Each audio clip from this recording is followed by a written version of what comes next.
moi, je faisais partie de l'équipe d'une équipe de campagne de la CGPME dans l'Est. Et des personnes m'ont remis la clé pour participer à l'ouverture des boîtes aux lettres. Appelé pour témoigner, non.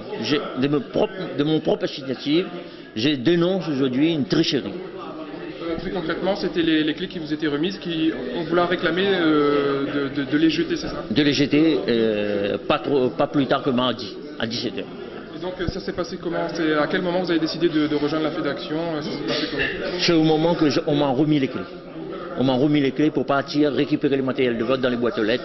Et on m'a donné les noms des zones qu'il faut participer à un samedi, un week-end, un samedi vers 11h.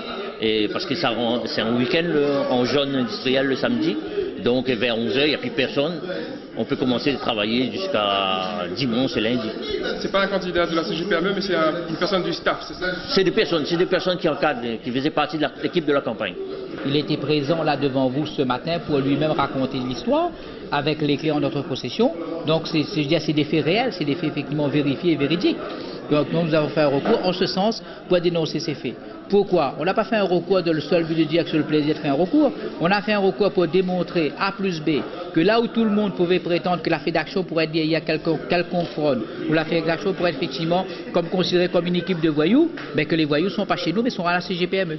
Donc les clés auraient permis d'ouvrir les boîtes aux lettres. À combien d'enveloppes on estime qui auraient pu être ainsi fraudées? Moi j'estime entre 500 et 600 enveloppes justement qui auront pu être récupérées dans ces boîtes aux lettres des gens. Pourquoi? Parce que énormément de gens n'ont pas reçu leur courrier. Et quand je vérifie la teneur du courrier et les gens qui n'ont pas reçu, c'est des gens qui se trouvent dans les zones concernées, les zones effectivement dénoncées dans le courrier. Je pense en 500-600 enveloppes effectivement sur la Réunion qui ont pu être récupérées de cette manière. Je vous dis honnêtement, en toute sincérité, je n'ai jamais connu M. Apou avant qu'il est venu me voir pour dénoncer ces faits.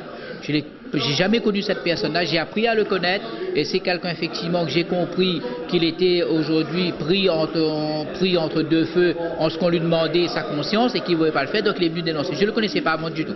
Il est venu de sa propre initiative? Il est venu de sa propre initiative, il m'a appelé, il a fait un courrier donc dactylographié. Et après, je lui ai demandé s'il était toujours d'accord de faire un courrier manuscrit avec sur une attestation. Il a dit que lui, il va jusqu'au bout de sa logique, il fait le courrier, il n'a pas été forcé et je ne le connaissais pas avant.